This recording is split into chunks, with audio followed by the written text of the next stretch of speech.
Hello and welcome to this week's edition of the Scarlets Fever podcast. Joining me, Big M, is the wonderful, dynamic superstar that is Catboy. How we doing, bud? I'd like to tell you how I'm doing, Mark, but unfortunately, it's had a copyright strike.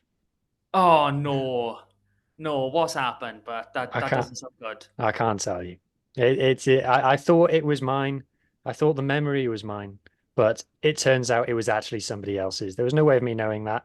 There was no clues, but somebody else has written in and claims that my memory is actually theirs, and I'm not allowed to use it. Oh, that's terrible. I've never heard of anything like that. But okay. Instead of how are you, how's your week been? Can you tell us about your week? I can tell you about away weeks. Yeah, it's been good. For people who know. Oh no, Yeah. no. Yeah, it's been all right. Busy. Scarlets didn't play this weekend, so nothing to be angry about, nothing to be Well, hang on. confused or upset about. Hang on, Apart from you've maybe, got a little bit to be angry about, but we'll get to that. well, we'll come to it. But yeah, no, not bad, mate. How was your week? Well, as we all know, I was sunning it up in Cornwall, not Devon. I do not know where Lee got Devon from. It was clearly put in the group, Cornwall. I mean, I passed through Devon and all, but no, not this time. No, I had quite an up and down week. Going with 5 kids is always pretty hectic. But did you watch Britain's Got Talent? No. No, neither do I. But they had an actor on one, like a ventriloquist, Jules, I think her name was. She was on there a few years ago, apparently. Well, she was looking for, an audience member to torture. And guess who that was? It was me. So I ended up with a gorilla as a girlfriend, which Right. might be So an have you improvement. been on Britain's Got Talent? No, I should be. I should be. I think I could have a. No, I mean like as it. So are you going to be on telly? Do I need to No, tune no, in? no. Nothing Oh, like that. It was about a holiday park, bloody, oh. little show at the end. But no, I was taken up on the stage and I was rightfully embarrassed, dressed up like a cowboy, stuck a hobby horse between my legs, and then one of them ventriloquist masks over my face. And I was redubbed Monkey Man. So Monkey Man and Catboy, it still works. So Still works. yeah, so we'll see how that plans on. It's an odd duo. They don't inhabit the same places apart from, I don't know, maybe Michael Jackson's house or something. I don't know. I think a monkey might, do some naughty things to a cat, as in, grab it by the tail, swing it around and stuff. It seems like a sort of thing a monkey would do. Yeah, I can't see them being friends. Nah. My cat Okay. doesn't like other cats, let alone monkeys. Your cat's a robot, no wonder it doesn't like anything. Nah, Thistle's real. We're a Thistle fan club here when Lee's not around, so happy days. Exactly. Okay, so straight in, community rugby. And if you listened last week, Lee did miss out some things. It's not a double week, so don't worry about that. The only thing I am going to point to from last week is Llanddyfri had a debutant in Sam Potter, who played for the Scarlets under 18s last year and has been playing for Ammanford all season. So, congratulations to him, young man. Fullback fly off. He's been doing really well. And another debutant for the Carmarthen Quins in their awesome victory over the Pontypridd was Yori Badam, who, and I'm quite impressed by this, in the last 10 weeks, he's made his debut for Scarlets under 18s, he's made his debut for Tenby, and he's made his debut for Carmarthen Quinn. So it's been a bit of a whirlwind of a time for this young man. And he impressed so much, he kept his spot for this week. So let's touch on that now. So obviously the Drovers were in the cup final. We'll get onto that in a minute. But in the Premiership, Carmarthen Quins travelled to Cardiff. They had a fair few academy boys with them. Lewis Morgan, Iestyn Wood, Lucas Ataro, Yori Badam, Gabriel McDonald. Then they had Alfie Evans-Fetchy and Ellis Price. Ellis Price on debut on the bench. And, well, I don't quite know how to say this. They beat Pontypridd 22-20 the week before with Archie Hughes and Charlie Titcombe in tow. And they were sent back to the Scarlets for some reason. We've got no inclination as why they went back, because obviously no game this week, no game next week. So, surely you'd think they need the game time. And it was a massive shit show. Oh my God, just seeing, I didn't look at the updates till it was about 5 past, 10 past 3, and it was already 42-0. And you'd think that Peel had been selecting, the squads with, the way they're bouncing in Yeah, and out. It yeah. just makes no sense whatsoever. Finished 77-7, so, desperately disappointing for the Quins after, a good win the week before. But, no consistency in selection. And, that's been a problem for us. It, It's now a it problem for Quins. it's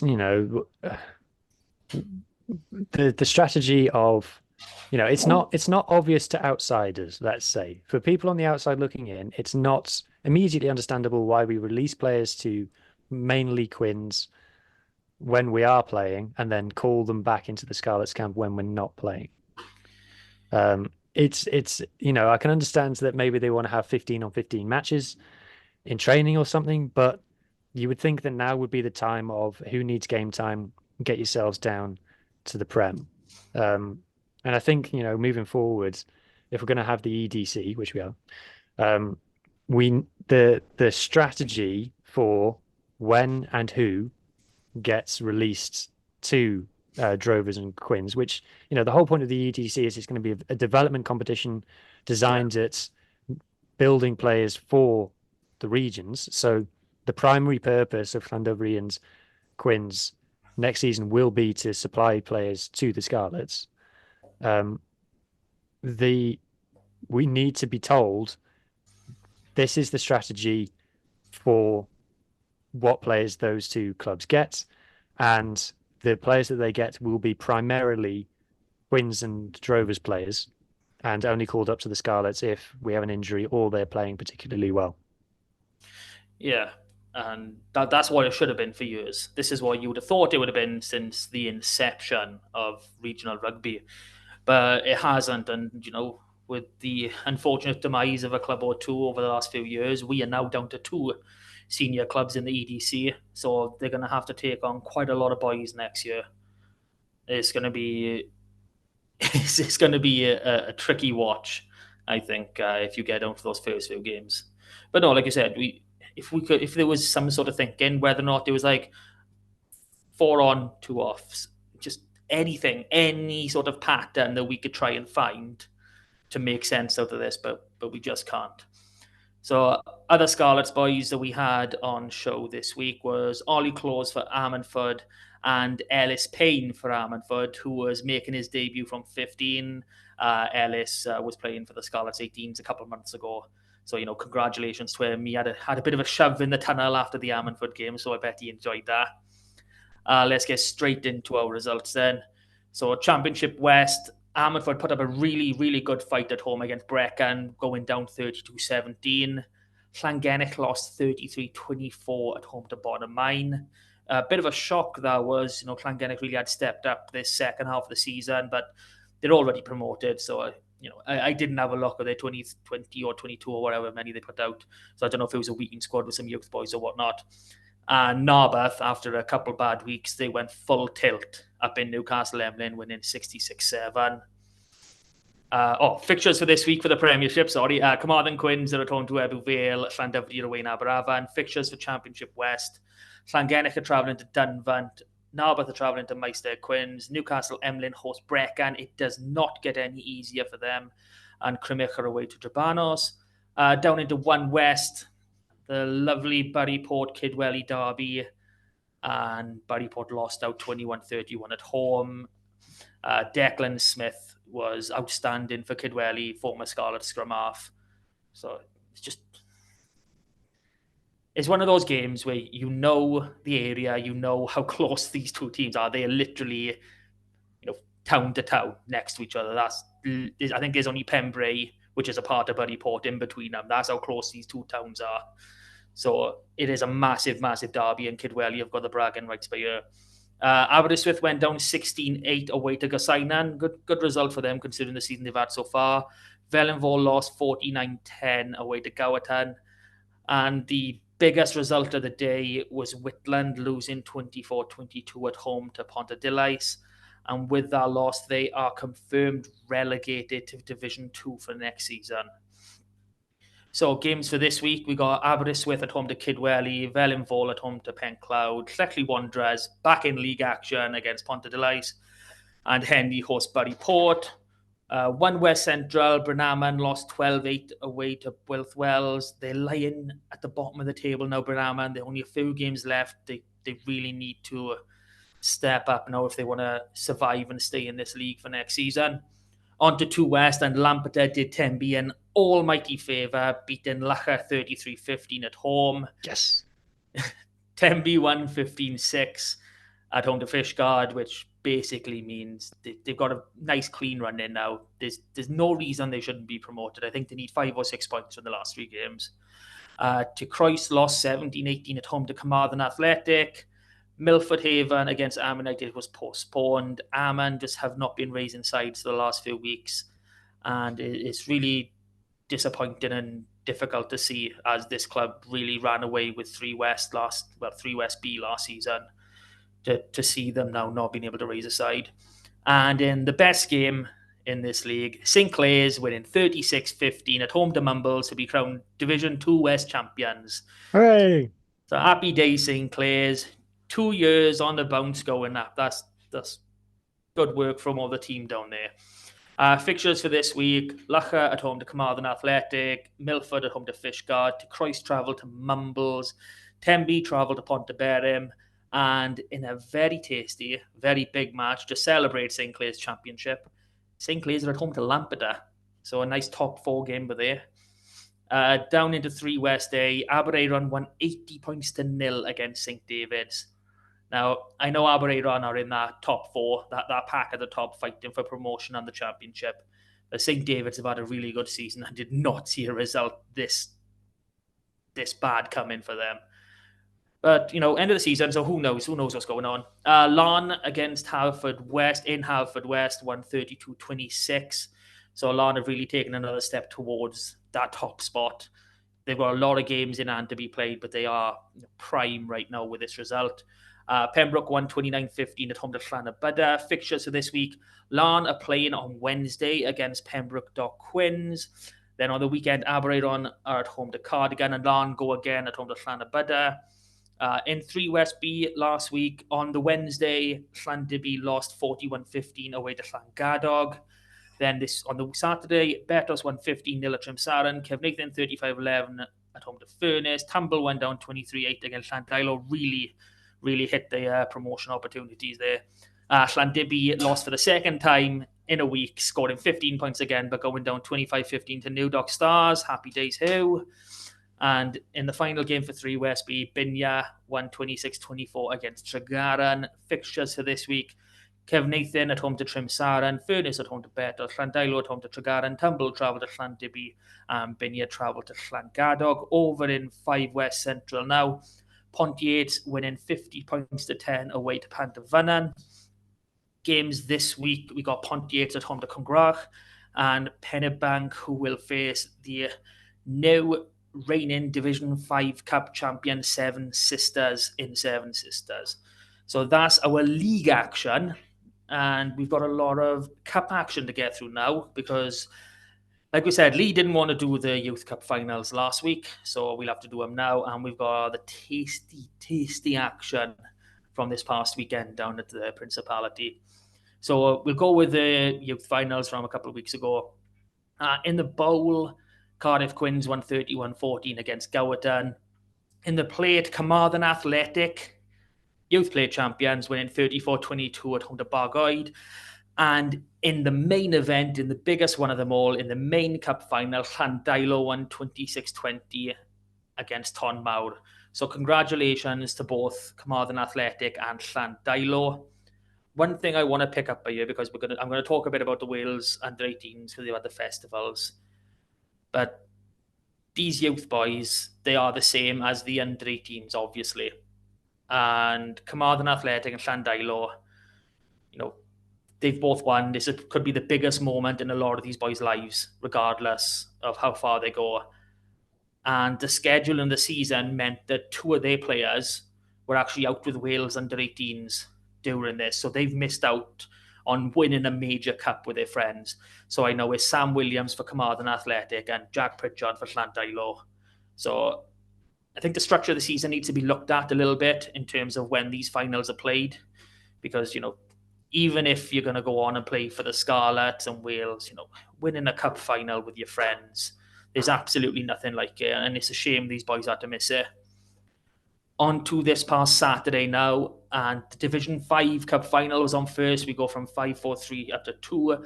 And like I just said, Seven Sisters were winners, winning 27-15 at home in the Principality, 27-15 against Dinas Powers. Newport Saracens came out top, 24-23 over Tonna.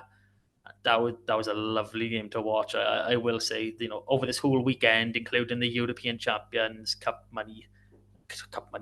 games, these cup finals in the Principality have been outstanding, and these are just amateurs playing. Division 3 Cup final went to Cardiff Quins, winning 24-21 against Blaenau. Llanaran walked away with the Division 2 Cup final, 44-3 against Porthcawl, and that rounded up the action for the Saturday. On the Sunday, then, we start again into the big time now. So Division 1 Cup final, Llanelli Wanderers against Gleneath. And quite honestly, I haven't seen a game like that in a good while. It was fast-paced, high-intensity, physical as you can get, especially in the first half. And then into the second, the kicking battle that was on show is something I'd like to see us do, quite frankly, because the standard of kicking was so much better than what we used to watching the Scarlets. The Wanderers clinched it in the end, 22-19. What a tense final that was. It had everything you could possibly want for it. Championship Cup final then, Bargoed kind of walked it 65-12 against Ystrad. And now the main game of the weekend. So I know who watched this one. And so we'll get into it with Llandovery against Merthyr for the Premiership Cup 2024. Before we get into it, we had two boys playing in this game, Cian Abraham on the starting and Max Page on the bench. So Llandovery went really experienced to this game. Shall I go first? Go for it, Bert. Firstly, the WRU could have watered the pitch. It still had the stencil of the Guinness logo on it from the Six Nations, and it looked like it hadn't had. It wasn't in great nick, was it? It was. I know it's had a lot of games on it lately, but to be fair, I don't understand why they order the games that they do. So what is supposedly the best game, the highest standard, goes after, 6 games over the space of 24 hours. The Division 5 teams, they got to play on the best pitch. That's how this weekend was worked out. And I got no problem with that, but it didn't do, the teams justice, the type of game it ended up being and all. It was a scrappy old game. It felt like a very stop-start. It felt like it went on for about 2 hours. Drovers far from their best performance this season, you'd have to say. I think I don't know whether you can quickly check what the results have been in the league between these two, but it certainly hasn't been this close. Yeah, Llandovery won, I think, 2010 away, and I did have it in my head, but it's disappeared now. That's blimmin' difficult. They won 38-12 at home. So the smallest gap was 10 points in Merthyr. Yeah, so to win this by 1, I mean, they got the job done. I mean, you can celebrate them, one of our clubs has done the job and won the cup, so congratulations. But it just I think it's just kind of, we expected them to win comfortably with a bit of panache. So, oh well, job part 1 done. On to the double now. Well, technically they are double champions as it stands because they're reigning league and cup champions, but obviously, same season does make it a bit better, doesn't it? Where does the Prem final get played? Is that at the stadium, or does it get played at one of the grounds? Home grounds normally. Well, it was last season, right? Because it was down in Cardiff where Llandovery decided to, just put the rags in their place, and they're going to get an opportunity to do it again as it stands, unless Merthyr and it works out that Merthyr is the team that can mess up Cardiff's chances. I bet they're going to love that, especially with all the EDC malarkey that's gone on down in that region. Yeah. You know, like you told us not to bloody apply for it, now you're going yourself. They're going to smash you out to the playoffs for that. Yeah, that'll be an interesting game. I think that might be coming this week. So that's going to be tasty. So for all of you that don't know, there's been an under-18 Six Nations festival going on out in Italy for the male players. How many teams in it, Mars? In the Six Nations, well, there's 8 teams. Eight? Yes, there's 8 teams in the Six Nations in Italy. But if you come back to Colwyn Bay with the female players, there were 6 teams in the Six Nations. So fantastic. 2 Six Nations, 1 Six Teams, 1. Should we just have 7 and be done? So to be clear, there's 2 Six Nations, there's 14 teams in total, and one of them's got 8. Yes, right. That's about right. Yes, clear. Glad that's cleared up for everybody. But that's not as tricky as it's going to get. Me and you both know that. So we'll start with the female players, just because I haven't had a chance to watch these games, so I'll get through it quickly. I'm really sorry. I wish I had. So on match day 1 and match day 2, everyone played 2 games. And they were 35-minute games each. So, basically a half a rugby against each team for the first 2 match days. This is why it's been so confusing on Twitter. People talking about that Wales are about to kick off and could have sworn they just had full time. Yeah. And then on the final day, they played a full match, which doesn't make sense to me. So on match day 1, we played France and Scotland. We lost 34-0. Sorry, that's the wrong result. I'm reading it from the wrong place. What am I doing? We lost 31-12 against France. For us Scarlets on the bench, we had Stella Oren and Fionn Davies. Then we went on to play Scotland and we won 12-0, which, as great as the result is winning, if you see the results of the Scotland team, it's not that impressive. But for this game, all 4 of our players were in the starting 15. So Stella Oren, Millie Gearin, Rhiannon Griffin, and Fionn Davies. On match day 2, we played Ireland first and lost 14-5. We had Stella Oren, Millie Gearin, and Rhiannon Griffin in the starting 15 for that one. And then we went down 26-14 against England with Fionn Davies in the starting 15 and Stella Oren and Rhiannon Griffin on the bench. Onto the final day, the 70-minute match, we played Italy and we won our second game. Hey! 41-22. So, a nice victory. But 70, why play all the other games 35 and the last one 70?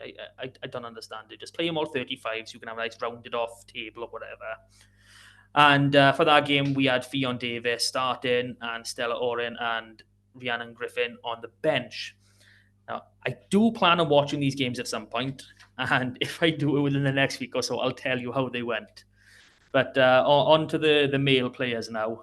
So the Six Nations competition with 8 teams. This is the one with the 8, right? And how many games does each team play? They play 3 games over 3 rounds. So they are under 18, so their games are 70 minutes long. That's acceptable. 35 is a bit of a stretch. So we'll start on our first game where it was England against Wales. A nice, tasty fixture to start it all off.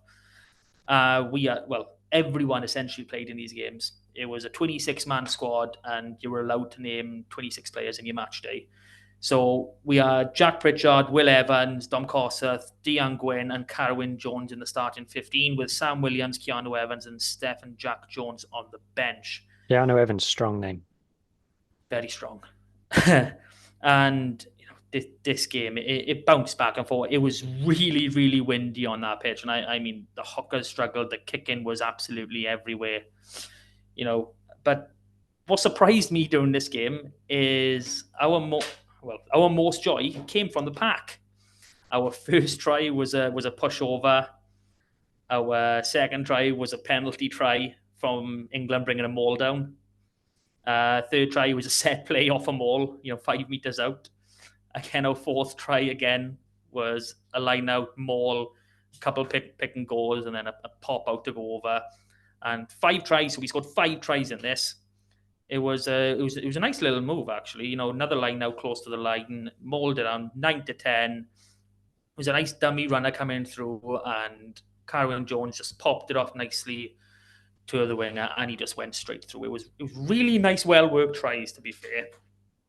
But the scoreline went something like England went 14-0 up. We fought back, got to 14-0, went in half-time 21-19 up, so pretty good. We stretched our lead 28-19. Happy days.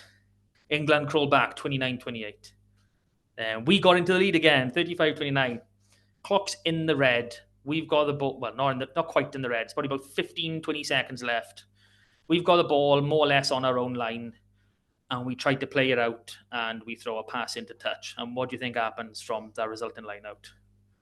England bowl over, score, and hell of a set of stones on the kicker because he slotted that, and that was not easy. So England walked away 36-35. But it was some really impressive performances in there from our boys.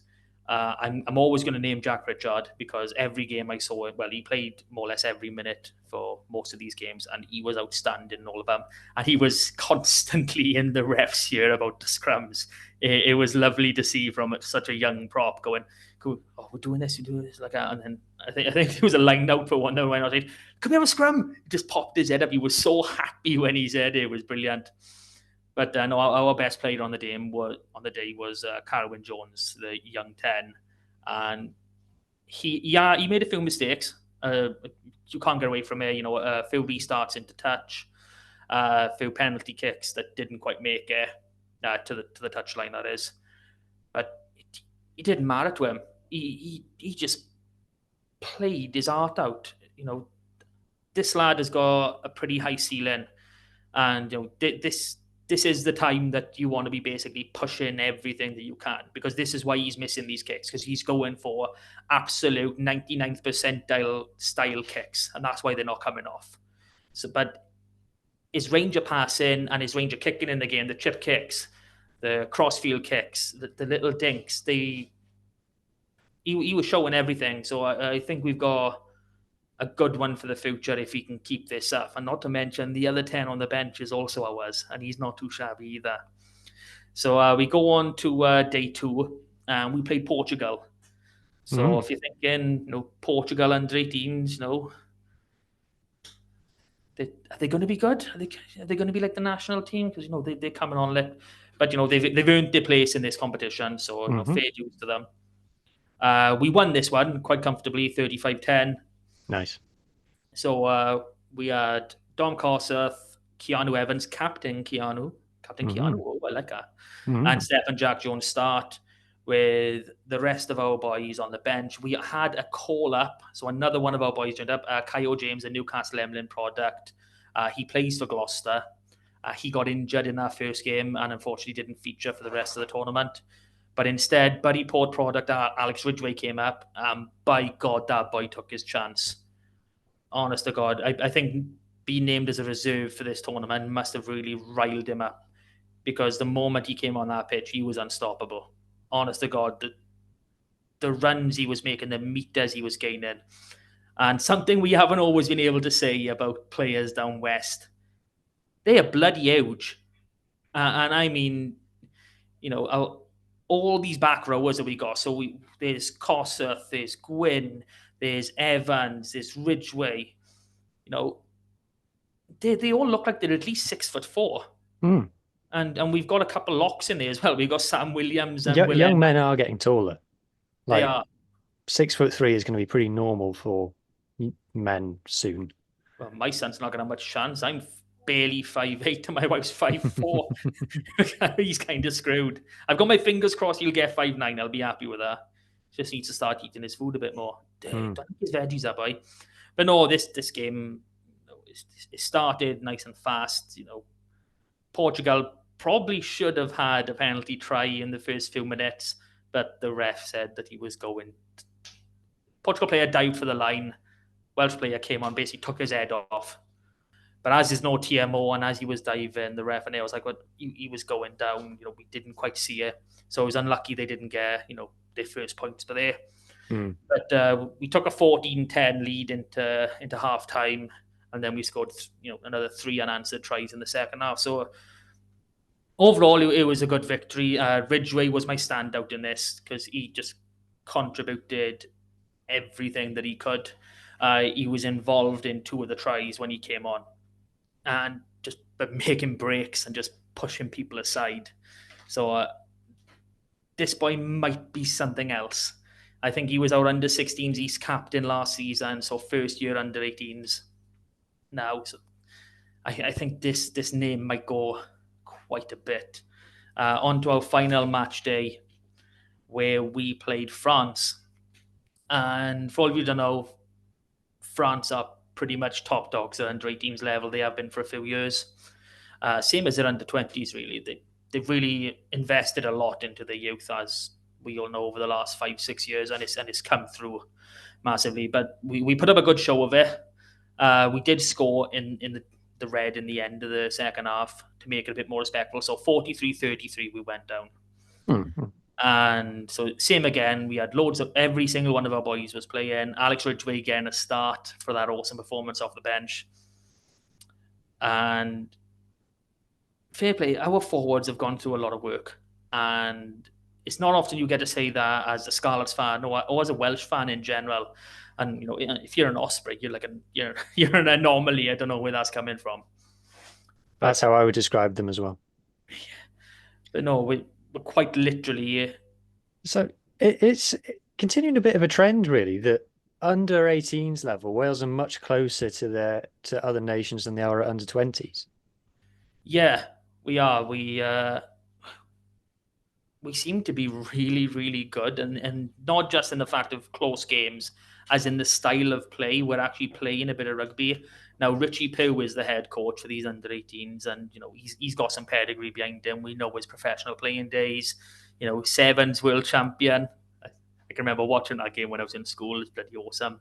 Teachers didn't like me on the laptops, but yeah, he's done something, and I'll be honest, I think Scott Sneddon deserves a bit of credit for this work as well, because obviously, 9 boys in a 26-man squad, and a lot of them are forwards. We've only got 2, so 7 of them are forwards, and they are featuring heavily in these games, and we are a forward-orientated team.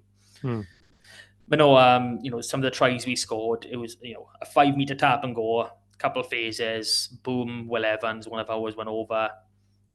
This one was really nice because it was Stefan Emmanuel, the boy that's coming back to Cardiff.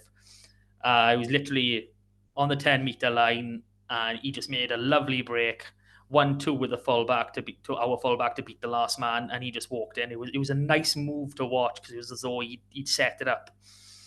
Another one was a line out Molde, got a couple pick and goes, and then boom, Dean Gwynn scored. So that's another one of ours. 4th try, this was probably the pick of them, even though I like that Stefan Emmanuel try. This was the pick of them. Francis throw on the halfway. They overthrow. Kossuth catches the overthrow, and he just darts up the field. He makes about 25 meters up there. Everyone is with him. Quick ruck ball. All hands out as far as you go, and a winger just trots it in from about 20 meters out. Beautiful. It's lovely. It's lovely to see. If there's highlights of it, the 3rd game against France, I highly advise you to watch it because it's a lovely try to see. And then the last one was Alex Ridgway, 5-meter tap and go. There were no phases required for this. This boy just smashed his way through the line on the first attempt. Now, I think we need to remember, I know I've said it already, but from these couple of performances I've seen, all these boys got a good chance of making it, but Alex Ridgway is a name you don't want to forget anytime soon. That basically rounds up everything I've got on community and age grade rugby. So I think we should probably start talking about the Scarlets now. Let's do it. So where did we say we'd start? We were going to start with the accessibility thing, weren't we? Yeah, the accessibility and inclusion update, which didn't come from the Scarlets themselves. It came through the Scarlets official supporters group, which has never happened before. We don't know why. I mean, I know how it's happened, but we don't know why it's quite happened like this. But that's a conversation for another time. But I'm pretty proud to say that, you know, as a board member of Crease, that majority of these implementations came from another board member, Sarah. She is our disability and inclusion officer. She met with the Scarlets quite a few weeks ago now, and she gave them a load of stuff on how to improve things. And this list basically runs off most of them. Mm-hmm. The ambassador was done a little bit a while ago. I think the guy's name is Lloyd, disability and inclusion ambassador to be specific. The music volume being turned down. This is something that everyone in the South Stand has been mourning at for years. And I mean, I can go back, you know, before COVID, and we were mourning about the sound of the PA system. A couple of things the club have been doing regularly on their own anyway was things like the odd sock day for World Down Syndrome Day, I believe that one was. Like that. And, you know, the stuff the hub officers have always been doing. So, you know, your inclusive community clubs, your wheelchair rugby, your walking rugby. And they've started doing disability festivals and mixed ability festivals as well, which is nice to see. You know, gives absolutely everyone an opportunity. And the last one... Does that include people who are absolutely rubbish, so I could get a game?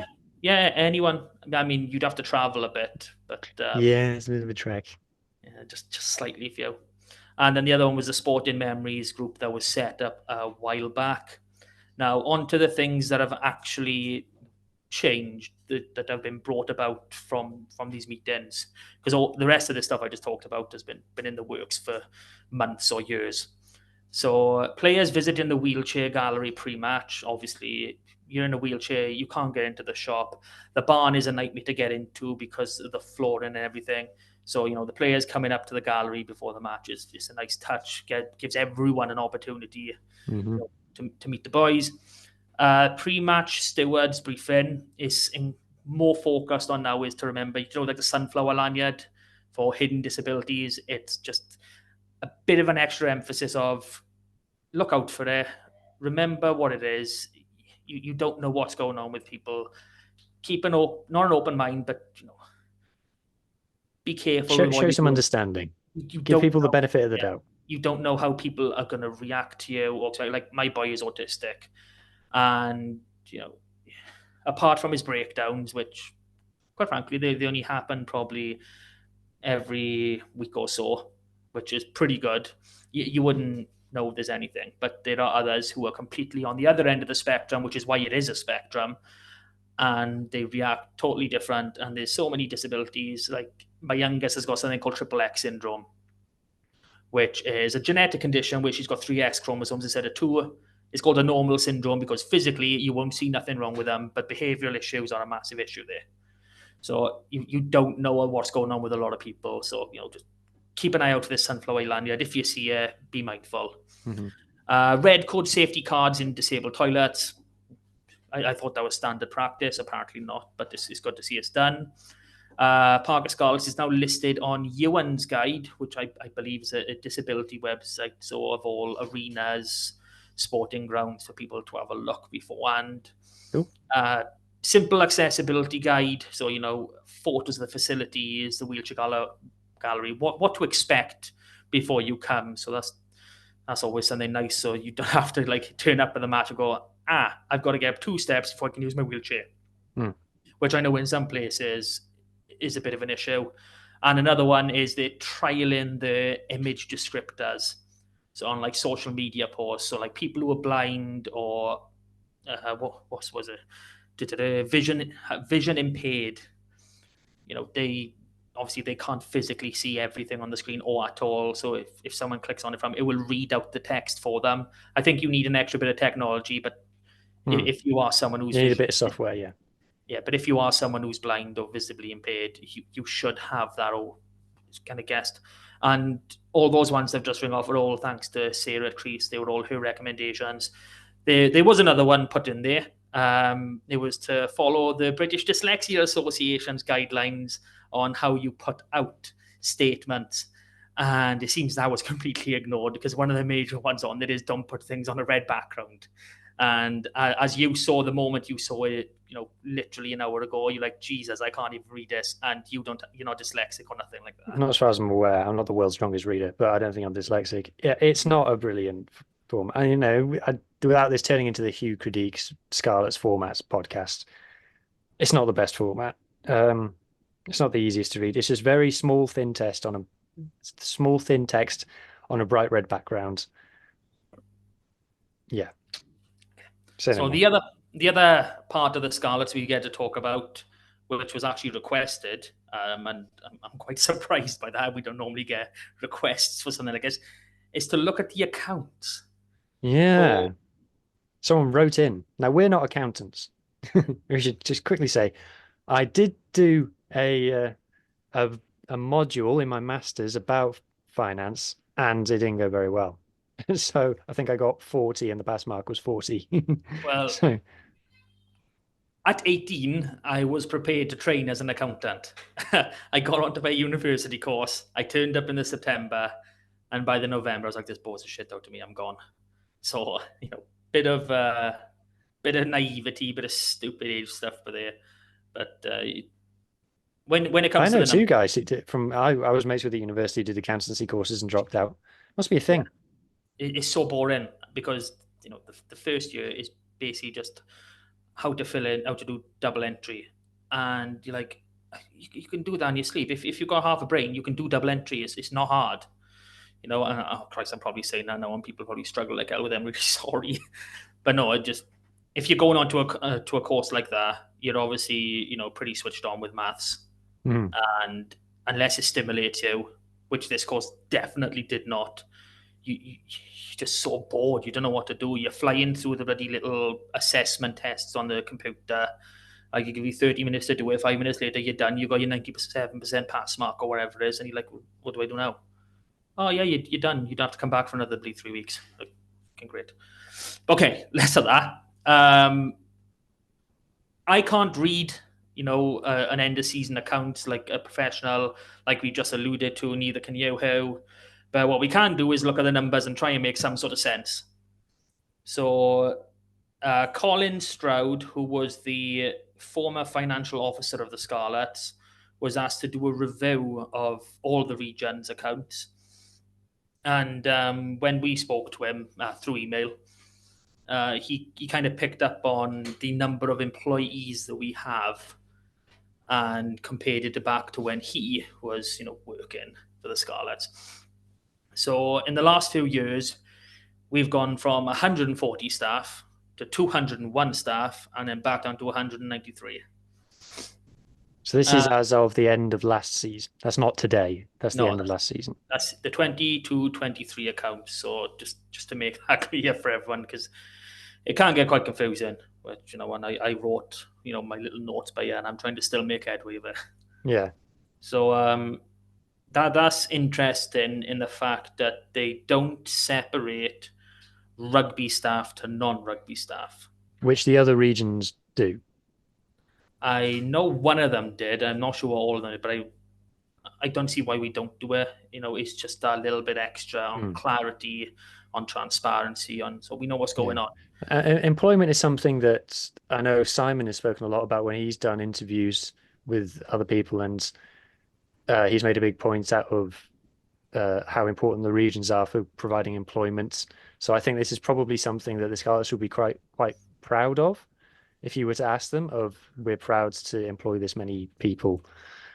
So it's not a bad thing to have lots of employees, I don't think. It's just a question of, like you say, if it's not divided into rugby and non-rugby personnel, just from the outside, you just don't know what that is. If it was 50 strength and conditioning coaches, on the one hand, I'd be quite pleased with that. On the other hand, I'd be like, we're not getting money's worth from that, are we? But No. So another reason why that kind of sticks out is when you look at the overall wage costings, and for the 22-23 season, we spent £11.6 million on wages.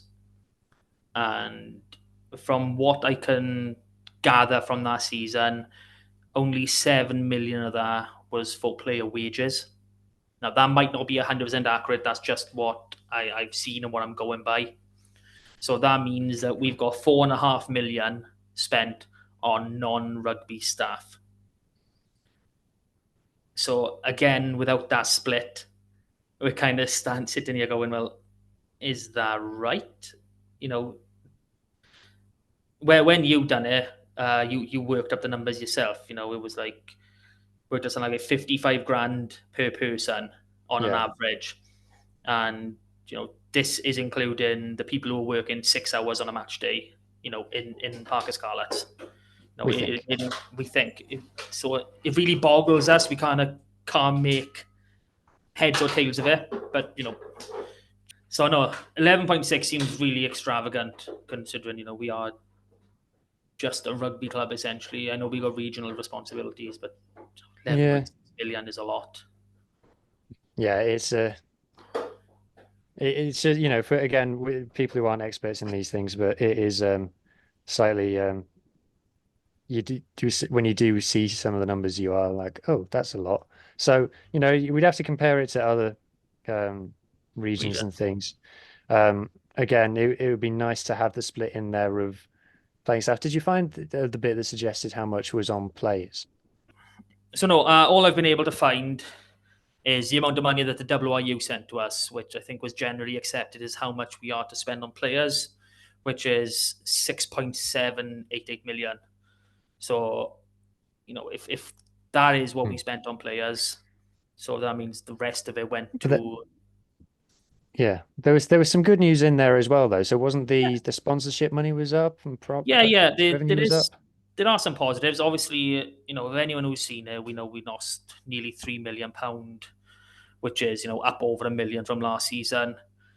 But positive news, our member subscriptions were up by 88 grand, so that's nice. Sponsors was up by 91 grand, and tickets and match day sales they were up by over 400k. But we did have those extra knockout games, so is that going to come down next season? Again, we can't really make heads or tails of it. But on the face of it, it does look to be like some positive news in here. There's some really negative ones in there as well, especially knowing the WRU money is going down. Competition money seems to be going down, which I don't understand. But, I think well, it's one, because the South Africans are currently paying to be in the URC, and I think that stops pretty soon. So, so that's going to take a bit of a hit then. Yay, mm. less money coming in. What are we going to do? But something that Colin pointed out is that 4 directors receive payments from this season. Now, when you look at these accounts, you'll see that we have 16 directors. Now, again, without comparing to other regions, that seems like an excessive amount. Some of these directors do double up, as in Simon Mudderak, Phil Morgan, Nigel Shaw, John Daniels. Mm. So they do double up as employees or former employees in some cases. So it's again transparency. It's out there into the world because it's basically Scotto. It's they file in their accounts at the end of the year. They've got to do it. It's just if a fan clicks on it, it's hard to take. And when you see 16 directors, okay, but then it goes at the bottom, quite far down. Then you got 4 directors have taken over 350k out of the club, as in we've paid them. So, what does that mean? Are those 4 directors the ones that are employed by us? Is that their wages, or what exactly are these numbers? Because there's no specificity to it, and obviously they don't have to put that in their Mm. accounts to the HMRC. But when you've got fans who are going to look at this and be like, what's going on in this club? It looks like you're kind of running us into the ground. But yeah, I mean, our Well, turnovers down, our losses are up. What's going on? yeah, and that's not us saying that, but No. that is what other fans have said to us after looking at these accounts. That Well, that's what we're saying is that is the again, accounts are very complicated and people don't know about them, but these accounts have been put out into the world. Scarlets fans are looking at them, and these are the things that fans are saying to us, like, what's that about? So the 16 directors one, I think, is the one that makes you go, that's a lot. Now, I'm sure probably a lot of those directors are like they are classed as directors, but are they sat in the boardroom Monday to Friday making the big decisions? Probably not. No, but no, it's just tricky to get your head around. And what's come out today, literally in the last couple hours, is I don't know if you took part in it, but Crease 16 did a members survey. So I know. basically, I didn't see it. no, but basically to compile everyone's feelings on the club, how often you attend, are you a season ticket holder, blah, blah, blah. And it all come back with more or less the same things where we said, you know, I think it was like 50% of season ticket holders have either said no or they're undecided on if they're renewing. So, I mean, that is massive. When we're talking almost 4,000 season ticket holders, we're potentially losing 2,000 of them. And most of them point to the on-field performances and the running of the club in the back room. And if you're a member of Crease 16, you would have received these via email in the Monday, somewhere between 6 and 8, I believe. Might be a bit earlier, might be a bit later. I'm not 100% sure on the exact timing. But it's a really good survey because it's basically it's ranking everything, ranking the merchandise, which we know we all hate because the shop has got nothing in it and it's about 3 times bloody more expensive than it needs to be. Just the things about the match day experience, I don't think, other than ticket prices, as in the season ticket prices, I don't think anything came out with above average or positive, which is very indicative of where we are as a club at the minute. Yeah. So if any of you are Crease 16 members or you're not already a Crease 16 member, please sign up.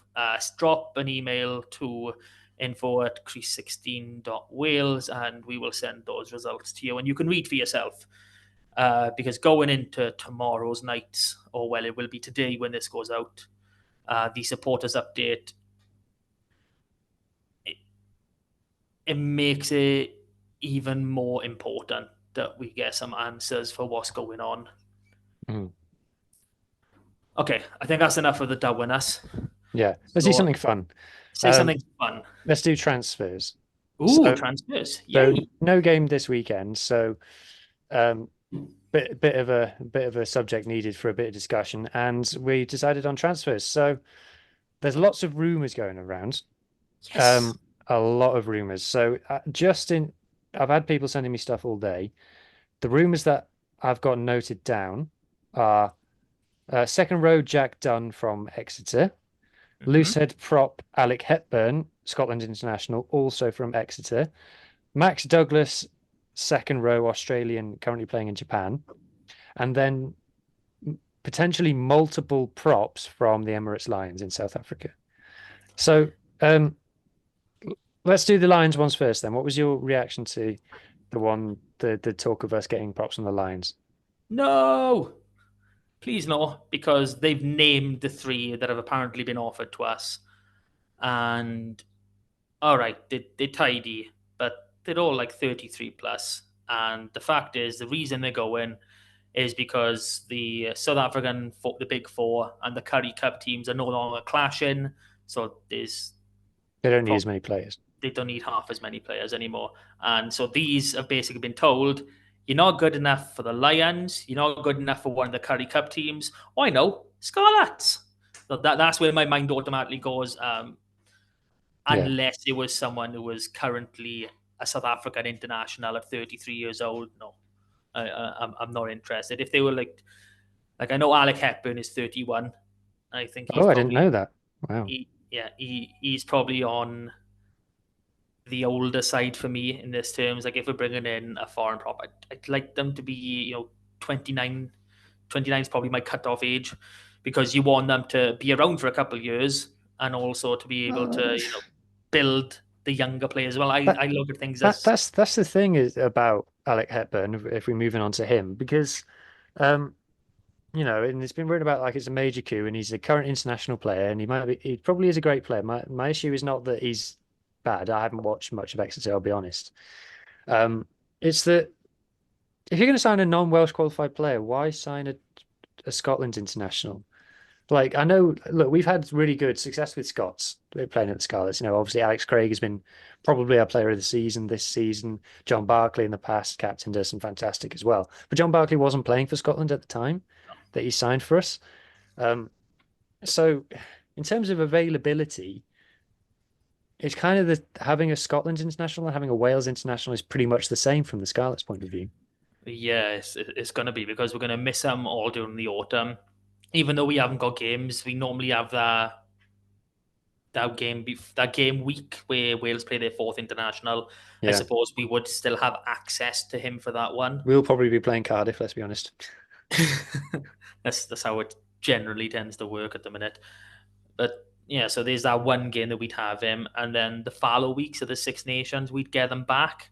But I'm not a big fan of that. Like with Alex Craig, obviously he only went up for a training session for week 3, so he Hmm. was with us for the first game, trained for a couple of days in week 3, and then came back down to us. So he was literally only missing for 3 days. I don't mind that.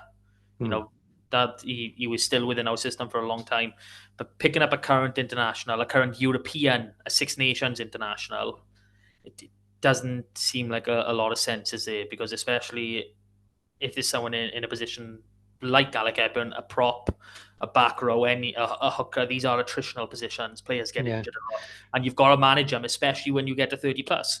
Yeah, and just talking about loose heads generally. So in last summer we lost Alex Jeffries, Price, and we've recently it has been announced that Steph Thomas has gone to the Ospreys. Can't So believe that. That's uh, something I want to ignore totally. That yeah, video never freaking happened, dude. yeah. Travesty. So that leaves our current loose head options, senior loose head options, as Wyn Jones and Comes in Matthias, with Sam O'Connor also weighing in the wings. But it's rumoured that Wyn Jones is off either to Gloucester or Bath, are the two places that I've heard. Yeah, I'm hearing lots of things regarding Wyn Jones, and it's not positive. So I don't want to shine a dark light anymore onto the Yeah. Scarlets. But no, apparently Wyn Jones is leaving, So not by we his choice. so we definitely need to sign a loose head. Yes, 100% need a loose head. If Hepburn is the man, then so be it. I don't think it's going to work in the long term, just because his age and the fact he's with Scotland. We're going to lose both Matthias and Hepburn, which will leave us with Sam O'Connor as our senior tight head, and then Josh Morse behind him. While Josh is a brilliant prospect, he's done really well for the under 20s, and the couple of games he's played with Llandovery since returning from injury, he's not ready for this step up. I mean, season after next, maybe, but he's still 19 years old. You Yeah. don't want a 19-year-old prop coming into play against bloody professional players and potentially former internationals, because that's what you get. With Irish provinces and Scottish provinces, you're either an international or you're a former international. There's generally not that much gap in between. Yeah. Um, so definitely loose heads needed. Now, I did a poll on Twitter, on the Scarlets Fever Twitter account, asking which area did we need to make signings in, and front row was the most voted for area, with 58% of the votes said we needed to sign front rowers.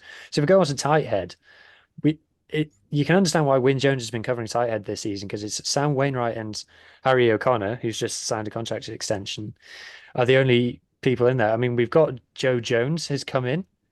Um, From I don't Sale, know. a tight dead from Sale. Come on. Was he just signed for this season, or is he? Yeah, as far as I'm aware, he's just come in for basically the rest of the season. He was Yeah, essentially Samson Lee's emergency replacement. yeah. But So in terms of tight heads that we lost last year was Javon Sebastian, John, and Samson Lee as well. yeah, So they're gone. So we are looking thin in the propping departments. Hooker, we're not really looking thin.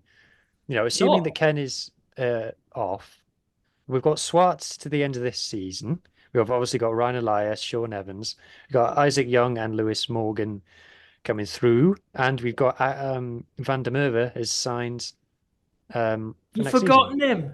You've Who? forgotten my boy Harry Thomas. Harry Thomas. Oh, sorry. Yes, Harry Thomas. So So we're good for hookers. Yeah, I mean, Harry Thomas, Young, and Lewis Morgan, they are, 18, 19, 20, Hmm. respectively. I say respective, I don't know what order I just said them in.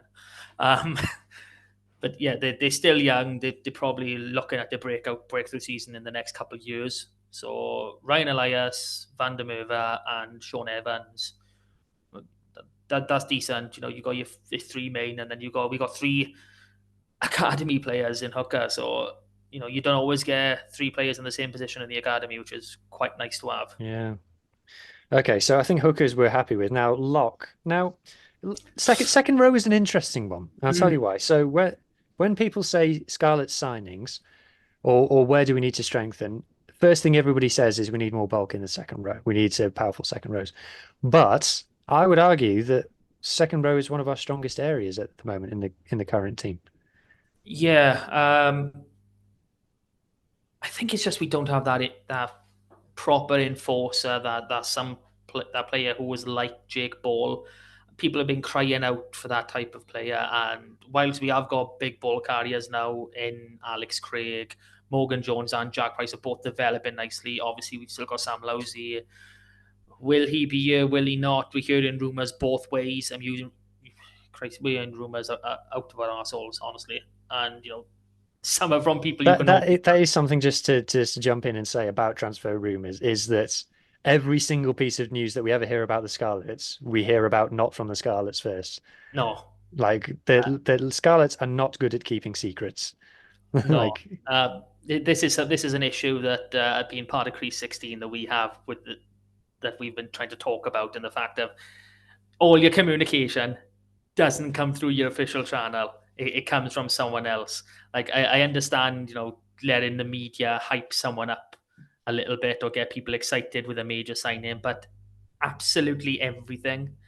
And then you've got people who apparently work for the club posting on forums saying things, and then it comes true, and you're like, oh my god, you know, shit, we can actually listen to this guy. And then they say more stuff, and it just carries on till a donkey comes on, man. It's yeah. it's a serious issue. But in terms of locks, should Lousy stay? I mean, unless we're bringing a hybrid, as in Well, a we've lock been eight, not a lock six. well, that's it. Because if you look at, I was saying this on Rap. If you look at like who we've got, our two starting locks at the moment are Alex Craig and Sam Lousy, obviously non-Welsh qualified. We've apparently already signed Max Douglas, who's Australian, and we've also apparently already signed Jack Dunn from Exeter, who is I can't remember where he's from. He might be Australian as well. I can't remember, but he's not Welsh. No, So we're currently, as far as we know, we've got four non-Welsh qualified locks, and you've also got Plumtree and Fafita there as well. Now, Plumtree's obviously is a Welsh international. He's not homegrown, but we love him. And you've got Fafita, who can play lock. yeah. Well, I'm glad you touched on Plumtree because he's effectively going to be a brand new signing next season. Yeah. Based on how many games he played. But no, I haven't heard that Dunn has signed, done and dusted. I've heard lots of rumors about him, for quite a few months. But I haven't had anyone, I haven't heard anyone come out and say, yeah, it's a done deal, bang, it's done. But Hey, whereas we have, whether there's been a tight head I've heard that we've signed, a nobody from Australia. And I say nobody, I mean as in, I don't think he's even played Super Rugby. Like I can't even remember the guy's name. That's how big he is. So it's an intriguing one because if both of them are to come, I would assume that they both come in as time servers, as in they will eventually be qualified for Wales because I don't believe either of them are capped internationally. And go don't go. don't forget, by the way, we've got a guy called Ed Scragg on the books currently, who hasn't. I don't know what rugby he has played at all this Uh, season. Either the Quins or Drovers. I think he's played about 4 games. But that goes back to what we were saying at the beginning of the pod. We don't understand the player release and the usage. Hmm. But yeah, again, but no. Oh, we had another one last season. He signed with Ewan Shenton. Uh, another lock. I can't remember his name now. Oh, that's gonna bug me right. I think he went to Amptill or something. But no, We've lost last season. We lost Tom Price. We lost Josh Helps, and we lost. Is it George or Gareth Evans? What? I've just got G Evans as a lock that we lost. It's in my notes. G Evans. That might be the one I'm on about, but I can't remember his first name. I don't think it was George or could it be Gareth? I'm really not sure. If you let's dig out the Scarlets Levers thing. This is my spreadsheet from the beginning of the season. So locks, we have locks. And we have players who can play lock. Having so many non-Welsh qualified, I mean, we're on the verge of having a full non-Welsh qualified type five Yeah. here, which is Well, we will. We will by all accounts because you know Stefan Thomas, as much as I don't like some of the things that people in Wales online write. I don't know if he's one of the better ones or whatnot, but generally when he talks about signings, he's generally right. yeah, So we'd have Hepburn, Van der Merwe, this supposed Australian one, and then we've already got Craig and Lousy should he stay, and then Douglas, and then done. So we will have a non-Welsh front five, and if it works, it works. But yeah. So yeah, so onto the flankers then. So there's obviously Fafita, Dan Davis, Josh whoa, McLeod. whoa, whoa! What? No, What? Fafita is not a flanker. He plays Yeah. eight. Okay. We're talking flankers, not back row. Get it right. So there's Dan Davis, Josh McLeod, Ewan Shenson, Ben Williams, and then we signed last season Tame Plumtree, Teddy Leatherbarrow, and we signed Jared Taylor as well. Don't forget about him. Fafita is another one where there's some rumors saying he's staying, some rumors saying he's already off. We lost Aaron Shingler, Reese, don't remember him. Blade Thompson and Thomas Lozana. And of course, the rumors about Tame Basham are still ongoing, although it's now starting to sound more like he's staying at the Dragons. Yeah, I mean, strictly flanker. We are well stocked. We know Jared Taylor's here next season. Ben Williams just signed a new contract. Dan Davis has signed a new contract. Plumtree only signed last season. I'm assuming he signed a pretty multi-year. Yeah. He's not going anywhere. So, 6 and 7, and my only issue with 7 would probably be, did Teddy Leatherbarrow sign a 1-year deal as an academy player? I hope not, and we can tie him down a bit longer. There's only one player in amongst that, and that's Josh McLeod. And I've got a heavy heart when I think of Josh McLeod because he is an excellent player, but he's barely fit. Yeah. So, and this is something I'm in an area when we re-signed Dan Davis. He's been fairly. We know back row is probably the most injury-prone position to play in, but some players there's levels. Yeah, same as Aaron Shingler did eventually go that way, but he was in his 30s when that happened. There was more than one reason during his 20s. He was fighting fit for the whole lot, but we've got young boys, mid-20s who are injured a lot, and I don't think it matters how good of a player you are if you're only turning up twice a season. No, the best ability is availability. I think, that's all of the rumors, that's most of the rumors. So I think in the forwards, there's loads of players who've been linked with. For me, it's difficult to say if a signing's any good or not until we know who's leaving. No. So I can't say if we're keeping Lousy and Fafita, I can't say that Dunn and Douglas are good signings. That to me is adding depth in a place that we don't need depth. Same as Wyn Jones going, but Alec Hepburn coming in. I mean, yes, we've replaced an international with an international, but Wyn Jones was a level above. He was a lion. He was that standard with Hepburn. He's not. He might potentially get there one day, but if if Rob Baxter thought he had that potential, he wouldn't be leaving. That's true. So it's yeah, they all these could be great signings. To be fair, we put the question out on our Facebook group, which is a lot of hardcore Scarlets fans, and said, who would you sign? And pretty much the unanimous answer was the problem isn't the players. Like maybe they don't put the effort in, but the quality isn't the problem isn't that we don't have quality players. We've got quality players. It's that they're not playing very well. No, we Um, don't. It's just they're not getting selected regularly. We don't understand the selection. We don't yeah, understand why some players are playing, why some players are not, why you're giving opportunities to youngsters. They play awesome, then you drop them. yeah.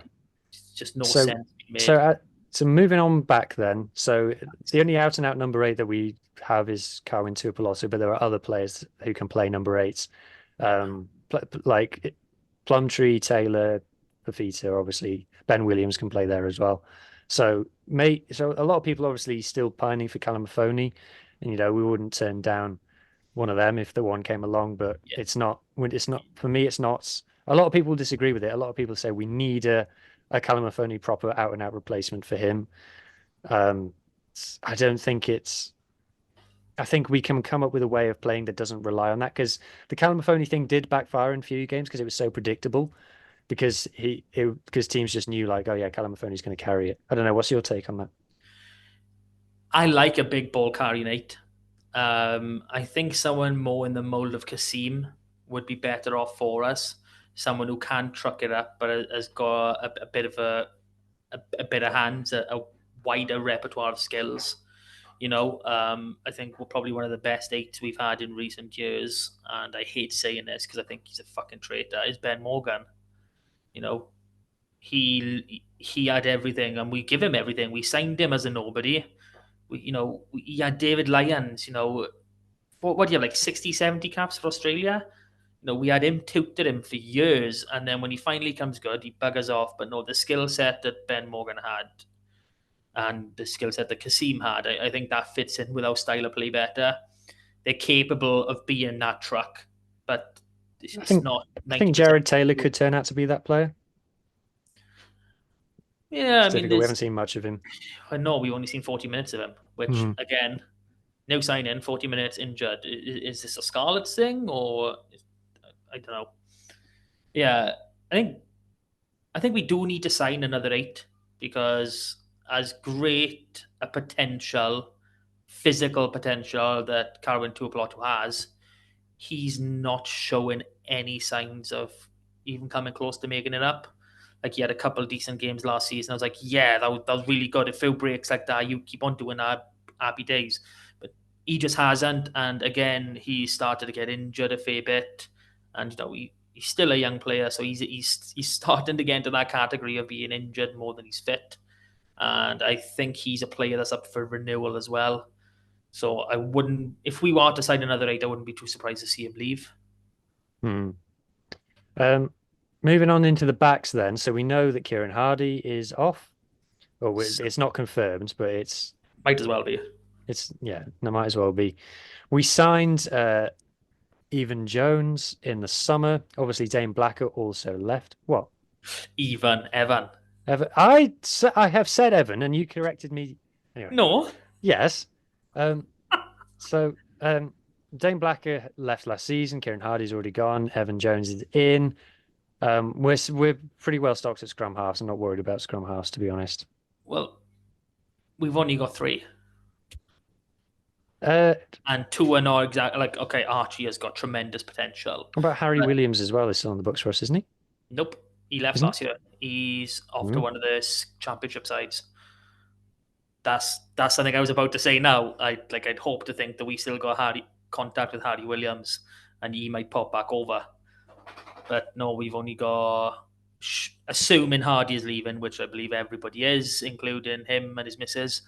Uh, we've only got Cowdo, who this will more than likely be his last season, 24-25. And then it's on Archie and Evan. And, as solid as Evan is as a player, I, I, I don't think he can be better than third choice for us. I think we need a standard above. Hmm. Okay, then. So maybe we need a scrum half in. I can tell you that only 1% of people in our poll voted that we needed to improve the halfbacks, which is interesting. 84 votes Yeah, on that now. It's 24% of people say we need to sign second rows. I Um, mean, going into outside half, it is how you assign these players. I mean, I think you were settled on this as well as I am. Johan Lloyd is not a 10. Yeah. So that's 110 down. Um, Again, I'm hearing lots of rumours surrounding Dinky, where there was a contract on the table, it's been taken away or whatever. And again, we don't know the length of the contract that Charlie Titcombe signed. So, assuming that Lloyd reverts to 15, where he should, we could effectively be left with just Costello. And Mm. now I know I literally just raved on about a couple of tens in the under 18s. They are And not ready underrated. yet. Yeah. If we skip to fullback, then I didn't realize just how dire straits we were in at fullback Oh yeah, because with Johnny Mack going, we don't have any out and out fullbacks. Like our fullback options are Tom Rogers, who for some reason doesn't get picked there, Johan Lloyd, who I think is a fullback but doesn't get picked there, and Johan Nicholas, who is getting picked there, but I don't think is his best position. yeah. We've also got Tommy Lewis who played there a lot for Jersey before coming back. So we've got wingers who can play fullback, and we've got a 13 who can play fullback.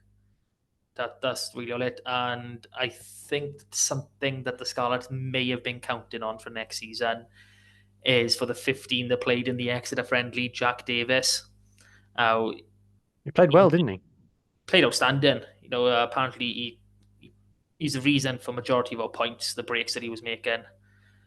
But during that game for Llandovery against Newport, I still haven't had confirmation. I haven't seen anyone confirm it anyway. But if it was feared as though he had a broken leg, so that's going to be a tough recovery. Hmm. So we really are in supreme dire straits at fullback. It kind of snuck up on us that one because we weren't really aware. But Tom Rogers is basically the only fullback that we've got on the books at the moment, and he's been playing on the wing. In terms of wingers, we've got Ryan Combe, still got Steph Evans. Yeah, but Um, well, again, we don't know the contract status. So I know both of them, Combier and Steph Evans, they signed ahead of the 22-23 season. So if they've signed a 2-year contract, both of them are up. hmm. Tommy Lewis, obviously, we know he would have signed more than a year. 100% he would have signed more than a year deal.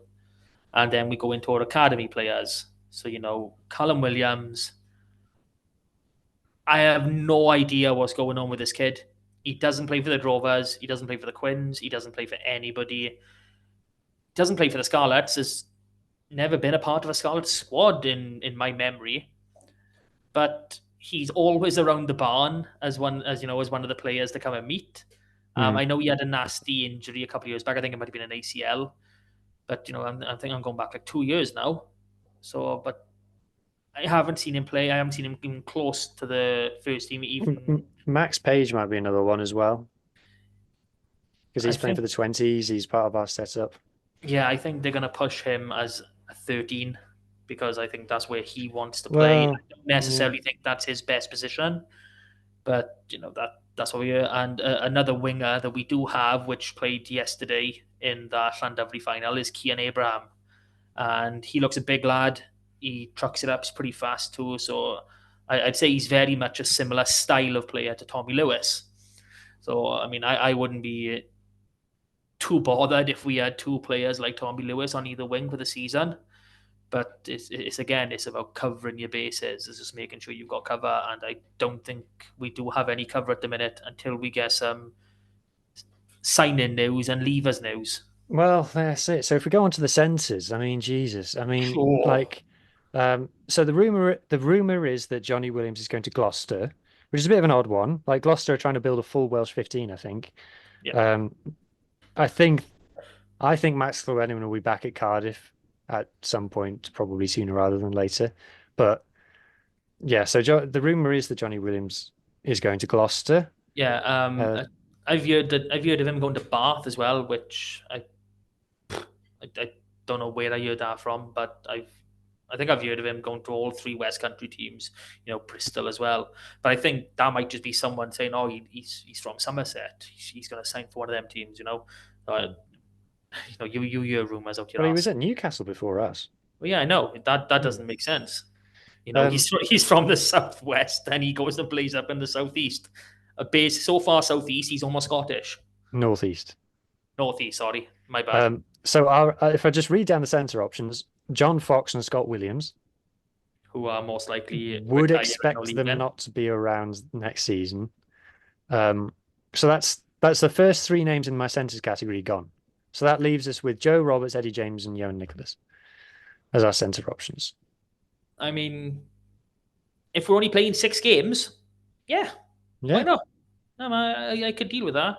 But we're not playing 6 games. We're playing at least 20. Okay, what am I saying? At least 22. We're playing 22. Um, we need more centres desperately. we desperately need to sign centres. And like even talking Max Page, he's first year senior rugby, same as another centre that was involved in the under 20s, Gabriel McDonald. He's a 12 from all the selections I've seen. He's first year senior rugby. So we've got a lot of boys who are first year senior rugby or, last year youth rugby. There Got a are lot of good potential. Welsh centres knocking about. Like the likes of Bryn Bradley and what's his name, the outside centre whose name I've just forgotten. Hennessy. Hennessy, Louis Hennessy is they're not getting much rugby in England, but you suspect that there are plans in place for them because they're both such good players. To me, this is where I'd be looking to get a non-Welsh qualified player in to get the next Hadley Parks.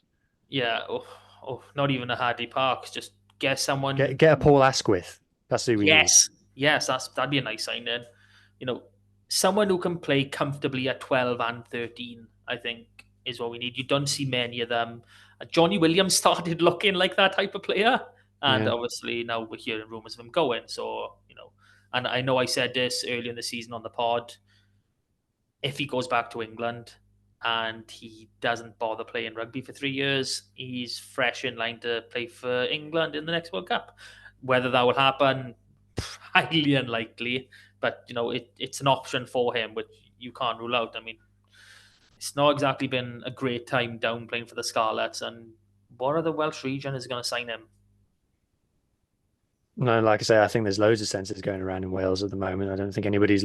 I think we're pretty much the only region scratching our heads going, where's our next centre coming from, to be honest. I think Dragons might potentially be looking because we got the news Jack Dixon has retired today. Yeah, but he wasn't playing for them anyway. But they're really excited about their youngsters like Anaya and Owen and Woodman as well. They really Oh, like. I like Owen, but he's not quite a youngster anymore. I think Hmm. he's been around for a good few years now. Anyway, so centres, we definitely need to sign players in. So that's the whole team. It's odd that all of our signings for incomings have been in the forwards, and there's Yeah. no rumours. I don't know if you've heard any different. I haven't heard any rumours about bringing in backs, but No. backs to me is the area where we urgently need to make signings. Yeah. I mean, we need to announce the renewals first for a bit of clarity for fans' bloody minds. It's just been Easter. We've got 2 weeks of no rugby. Keep us alive with news. Just slam out the contract signings. I mean, you were supposedly done, I in mean, how long January. ago did we interview John Daniels? And he said that in the next few weeks it'll be coming out. Oh, I know. That was like 2 months ago now. Mind you, the Scarlets did tweet, yes, there's news coming up at the end of the week the other day. And then it got to Sunday and we were like, where's this news then? And they was like, oh, no, it's not happening. Oh, right, great. No, there's so many players that we don't know the contract status of, so it's hard to tell. I mean, just looking off my little sheet by here, I've got it color coded. I got red for staying, green for going, yellow. I haven't got a fucking clue, and there's more yellow than anything. So Hmm.